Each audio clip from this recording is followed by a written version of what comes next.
नमस्कार, स्वागत है आपका। आप देख रहे हैं प्राइम टीवी। मैं कीर्ति हाजिर हूं लेकर खबर मुद्दे की।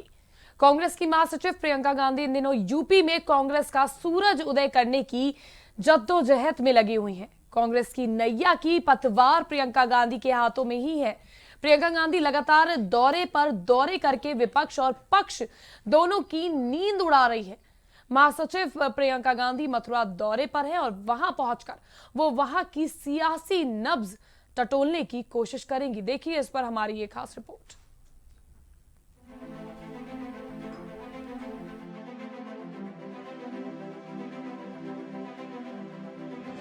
कांग्रेस का उत्तर प्रदेश की मुख्यमंत्री चेहरा प्रियंका गांधी वाड्रा इन दिनों बेहद धार्मिक होती नजर आ रही हैं। कांग्रेस की राष्ट्रीय महासचिव और उत्तर प्रदेश की प्रभारी प्रियंका गांधी वाड्रा अपने दौरे पर मंदिरों के साथ मजारों पर भी माथा टेक रही हैं।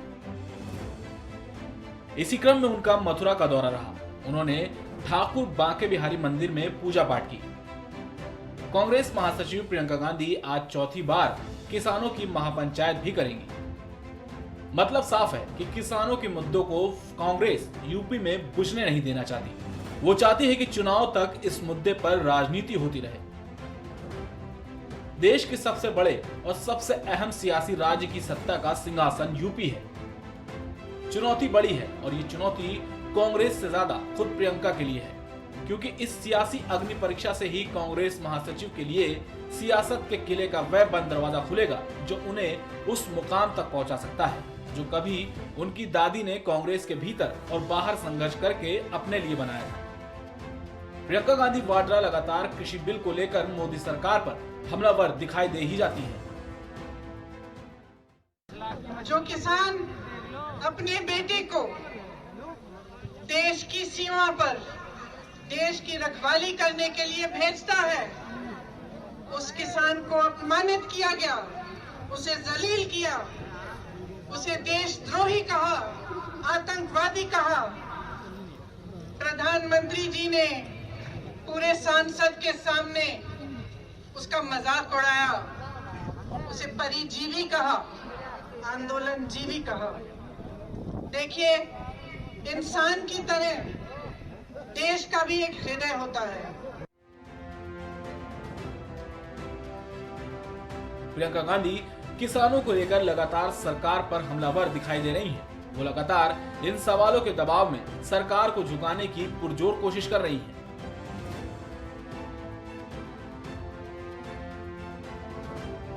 उत्तर प्रदेश में सहारनपुर के दौरे में मां शाकुंभरी के दर्शन के साथ ही मजार पर माथा टेकने वाली प्रियंका गांधी ने प्रयागराज के संगम में डुबकी लगाने के साथ मनकामेश्वर मंदिर में जाकर दर्शन पूजन किया।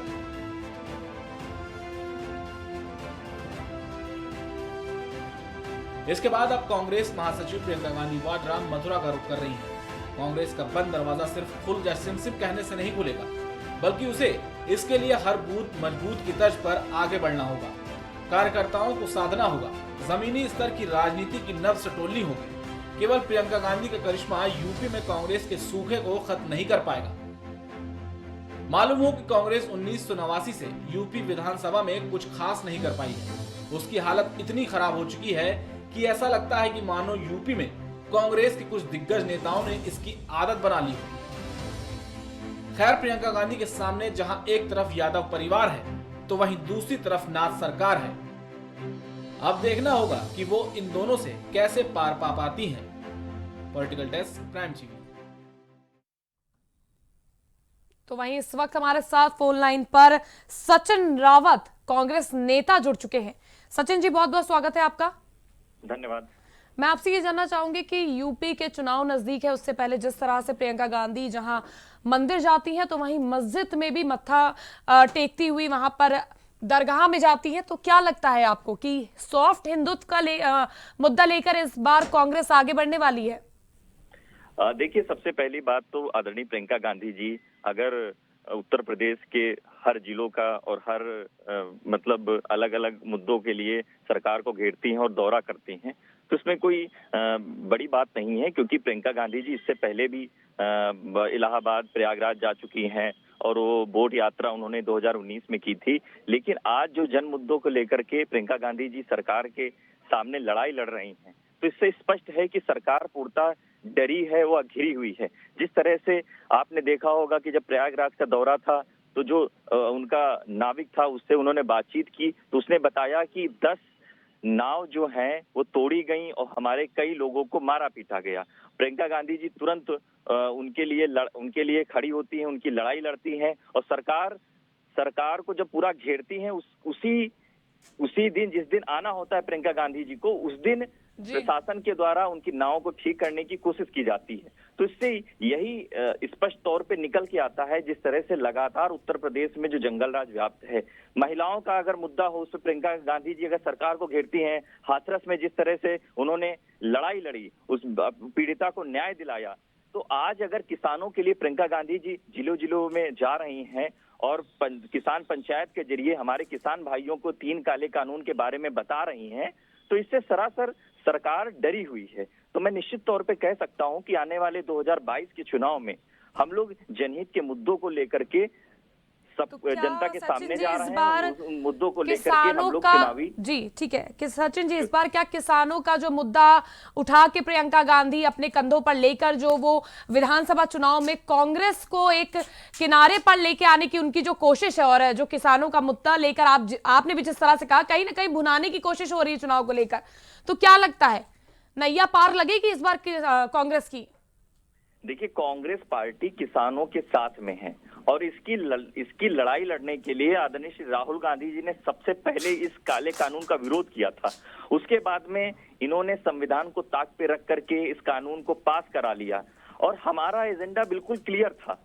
देखिए, अगर किसानों के साथ में उनके भविष्य के साथ अगर सरकार खिलवाड़ करेगी, उनके भविष्य को संकट में डाला जाएगा, तो हम लोग सड़क से लेकर के सदन तक लड़ाई लड़ेंगे, क्योंकि ये 3 काले कानून से हमारे किसान भाइयों का भविष्य अधर में चला जाएगा, हमारे किसान भाइयों की आत्मा को चोट पड़ेगी। तो उसको लेकर के अगर प्रियंका गांधी जी किसान नहीं, लेकिन जिस तरह से बीजेपी लगातार हिंदुत्व का चुनावी, सचिन जी माफ कीजिएगा मैं आपको बीच में रोक रही हूँ, लेकिन जिस तरह से बीजेपी लगातार हिंदुत्व का मुद्दा लेकर आगे बढ़ती रही है और जय श्री राम के नारे लगाते हुए उनका तो एजेंडा रहता है, तो क्या इस बार कांग्रेस भी इसी एजेंडे पर आगे बढ़ रही है? मतलब विकास की बात होगी या नहीं?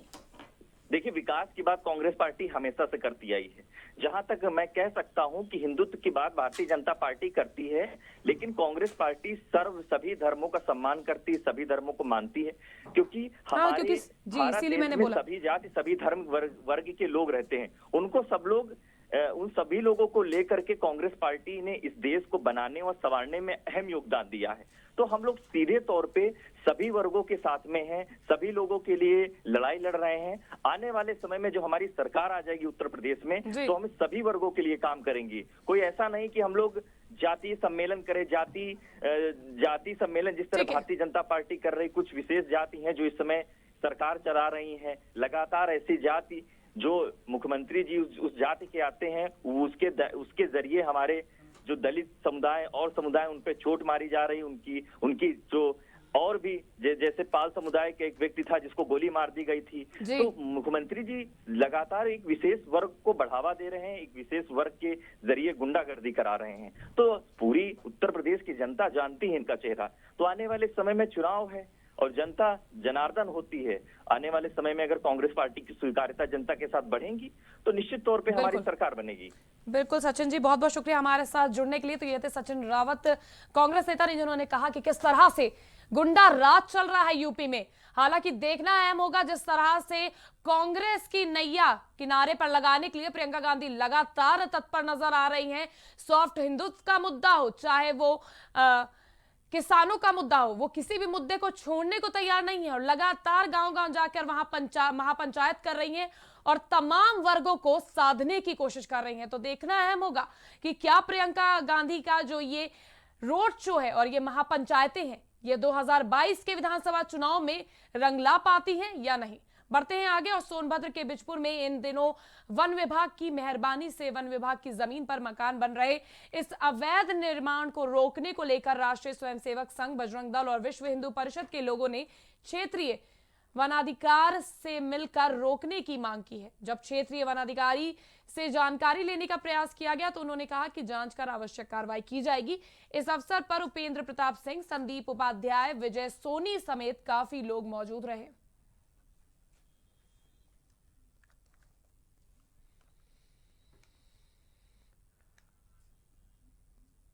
कन्नौज के थाना तालग्राम में स्थित सामुदायिक स्वास्थ्य केंद्र में उस समय भगदड़ मच गई जब अचानक 108 एम्बुलेंस में तेज आग की लपटें उठने लगी।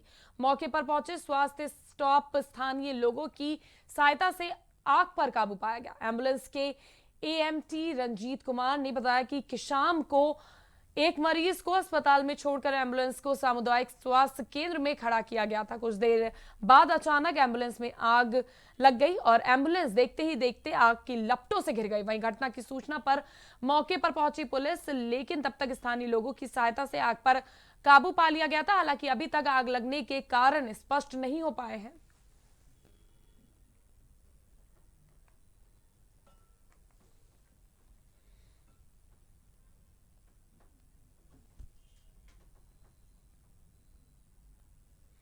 देश में कोरोना महामारी के बढ़ते प्रकोप के बीच अब कोविड का नया स्ट्रेन भी बढ़ रहा है, जिसके चलते केंद्र सरकार टीकाकरण अभियान को हर हाल में गति देना चाहती है। सरकार की कोशिश है कि कोरोना के नए स्ट्रेन से पहले आवश्यक समूह के ज्यादा से ज्यादा लोगों को कोविड वैक्सीन लग जाए, जिसके लिए सरकार निजी क्षेत्र की मदद ले सकती है। देखिए इस पर हमारी एक खास रिपोर्ट।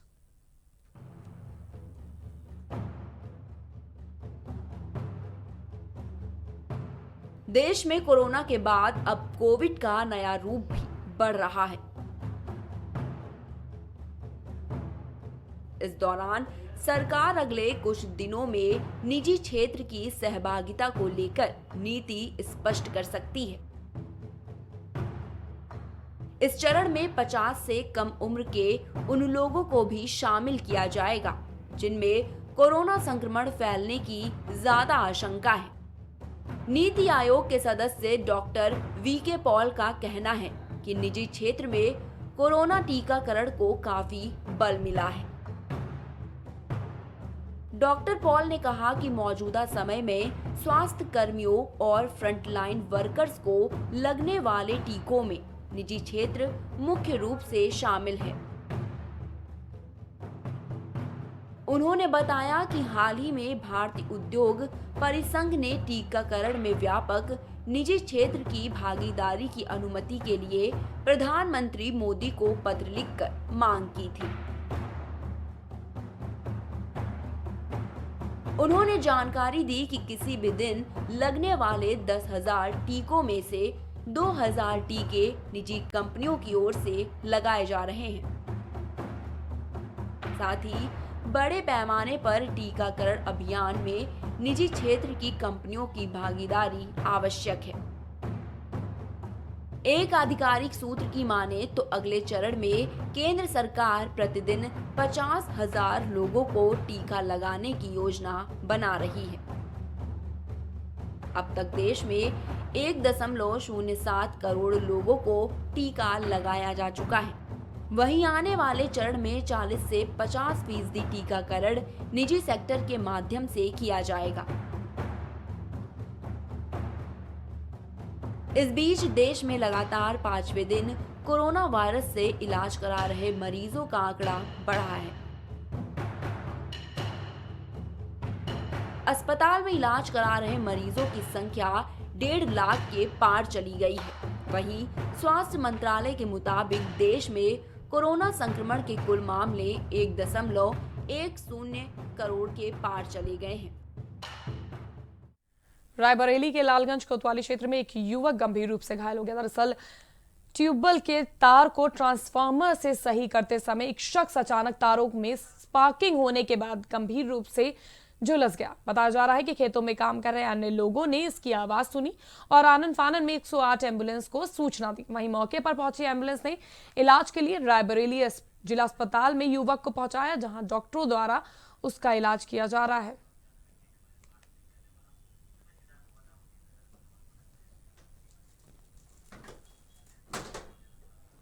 एक 32 साल राम किशोर नाम का आया था। इलेक्ट्रिक बर्न केस था।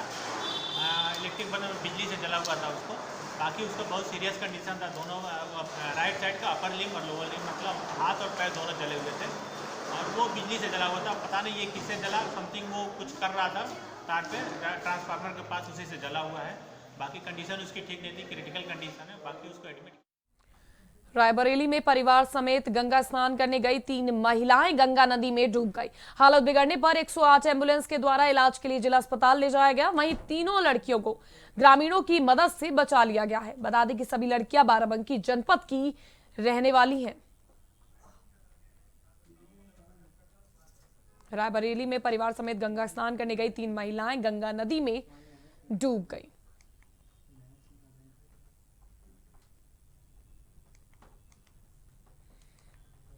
ये CSC लालगंज से रेफर केस आया है। 3 महिलाएं हैं, 25 साल की है, 30 साल की हैं, 32 साल की हैं। ये इसमें जो रेफर स्लिप आया उसमें यही लिखा कि गंगा स्नान करते समय लोग डूब रहे थे, जिसको बचाया गया। बाकी तीनों खतरे से बाहर है। किसी को ठंड लग रही है, किसी को पेट में दर्द हो रहा है, बाकी सब खतरे से बाहर है। बाकी तीनों को भर्ती।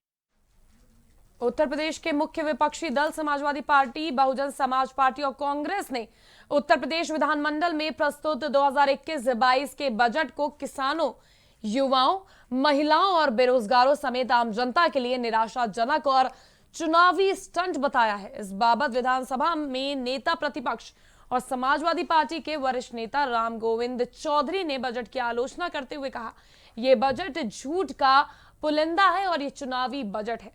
तो जिस तरह से कल बजट पेश किया गया उत्तर प्रदेश का, उसके बाद से तमाम विपक्षी दल योगी सरकार पर लामबंद दिखाई दे रहे हैं। वहीं विपक्षी दल समाजवादी पार्टी, बहुजन समाज पार्टी और कांग्रेस ने योगी सरकार पर जमकर निशाना भी साधा और किसानों, युवाओं, महिलाओं और बेरोजगारों समेत आम जनता के लिए इस बजट को निराशाजनक और मात्र एक चुनावी स्टंट बताया है। इस बाबत विधानसभा में नेता प्रतिपक्ष और समाजवादी पार्टी के वरिष्ठ नेता राम गोविंद चौधरी ने भी बजट की आलोचना करते हुए कहा, यह बजट झूठ का पुलिंदा है और यह एक चुनावी बजट है।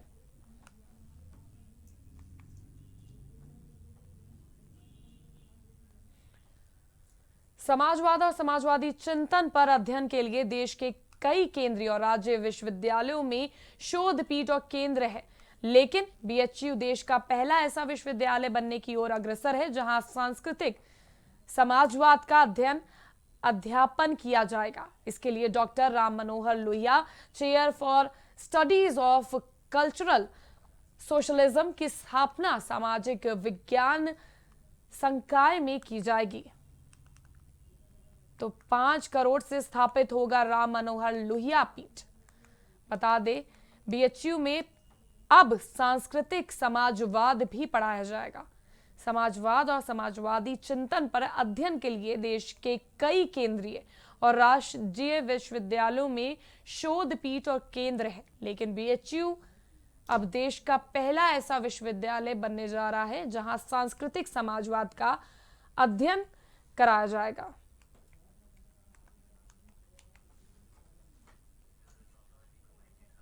हरदोई के कोतवाली देहात क्षेत्र में 7 साल पहले मासूम का अपहरण और फिर रेप के बाद हत्या करने वाले आरोपी को अदालत ने फांसी की सजा सुनाई है। अपर सत्र न्यायाधीश चंद्र विजय श्रीनेत के फैसले पर पीड़ित परिवार ने कहा, उनको न्याय मिल गया है। इस मामले को लेकर आरोपी ने बताया कि 17 मार्च 2014 की रात करीब 8 बजे घर के बाहर खेल रही 1.5 साल की बच्ची को उठा लिया गया था। गांव के बाहर ले जाकर उसने बच्ची से दुष्कर्म करने के बाद गला दबाकर उसकी हत्या कर दी थी। सबूत मिटाने के लिए शव गांव के बाहर तालाब में फेंक दिया था। तो एक मासूम बच्ची को आज इंसाफ मिल गया है। हरदोई के कोतवाली देहात क्षेत्र में 7 साल की मासूम बच्ची का अपहरण कर उसके साथ रेप करने की इस घिनौनी वारदात पर अदालत ने आरोपी को फांसी की सजा सुना दी है। अपर सत्र न्यायाधीश चंद्र विजय श्रीनेत ने फैसले पर पीड़ित परिवार ने कहा है कि उन्हें न्याय मिल गया है। 17 मार्च 2014 की वो रात जब इस घिनौने वारदात को अंजाम दिया गया था और एक मासूम बच्ची के साथ दरिंदगी की गई थी, इस पर आज अदालत ने फैसला सुनाते हुए आरोपी को फांसी की सजा सुना दी है, जिसको लेकर पीड़ित परिवार भी बेहद खुश है और उन्होंने एक साफ कहा है कि आज हमें इंसाफ मिल गया।